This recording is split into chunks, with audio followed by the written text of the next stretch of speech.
मन्दारगन्धसंयुक्तं चारुहासं चतुर्भुजं बर्हिपिञ्छावचूराङ्गं कृष्णं वन्दे जगद्गुरुं।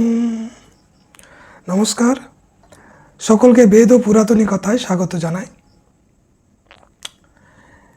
वेद निये आलोचनार प्रारम्भ আমরা আগে ধর্ম নিয়ে আলোচনা করেছি এবং ধর্মের মূল যে বেদ বা বেদে ধর্মের স্থান আবার বেদ, তো এক্ষেত্রে বেদের আলোচনা গুরুত্বপূর্ণ হয়ে দাঁড়ায়। খুব সহজ এবং সরল ভাষায় বেদ সম্পর্কে জানব। বেদ শব্দের অর্থ কি? বেদ শব্দের অর্থ হচ্ছে জ্ঞান। এই জ্ঞান আমাদের সাধারণ জ্ঞান নয়, আবার বিশেষ জ্ঞানও নয়। বিশেষ জ্ঞান হলো বিজ্ঞান। আমরা জানি যে বিশেষ জ্ঞান বিজ্ঞানকেই বলা হয়। বিজ্ঞানের কাজ হচ্ছে প্রমাণ করা, সিদ্ধান্ত উপস্থাপন করা। আর সাধারণ জ্ঞান যেটা আমরা জানি।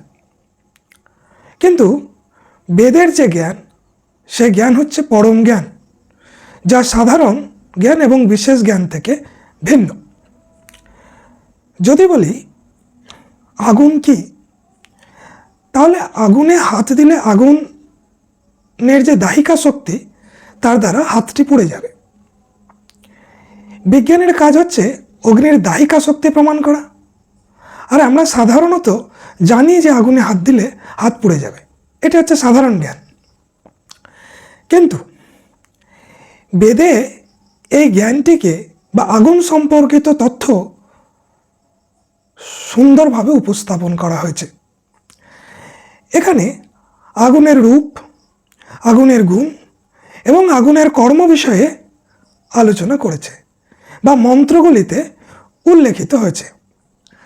এক্ষেত্রে বেদে তাহলে কি রয়েছে? বেদে রয়েছে দেবতাদের সম্পর্কে, তাদের রূপের বর্ণনা, তাদের গুণের বর্ণনা এবং তাদের কর্মের বর্ণনা। এই তিনটে অধিক আলোচিত হয়েছে বেদের মধ্যে। এবার বেদ বলতে এখন আমি প্রাথমিক দৃষ্টিতে ঋগ্বেদকে ধরেই আলোচনায় এগোতে চাইছি। কারণ ঋগ্বেদটি হলো প্রাচীনতম বেদ এবং পৃথিবীর প্রাচীনতম সাহিত্য। সেক্ষেত্রে ঋগ্বেদের আলোচনায় সর্বোপরি হয়ে দাঁড়ায়। দেখুন, ঋগ্বেদ হচ্ছে জ্ঞান সমৃদ্ধ একটি বেদ এবং অন্যান্য বেদগুলিও এই ঋগ্বেদকে অনুসরণ করেই রচিত হয়েছে বা প্রকাশিত হয়েছে। এবার আসি, বেদ অপৌরুষীয়। কেন অপৌরুষীয়? অর্থাৎ বেদের যে ঋষি, তারা মন্ত্রদ্রষ্টা, তারা মন্ত্র সৃজন করেননি, সৃষ্টি করেননি।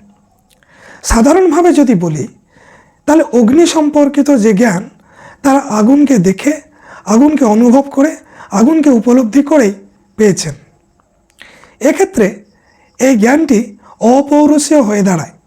ঋষিরা দর্শন করেছেন মাত্র, অর্থাৎ তাকে সম্যকভাবে উপলব্ধি করেছেন এবং তা শ্রুতির দ্বারা সংরক্ষিত করেছেন। এই হচ্ছে বেদ শব্দের সাধারণ অর্থ। পরের ভিডিওতে আবার দেখা হবে। ধন্যবাদ।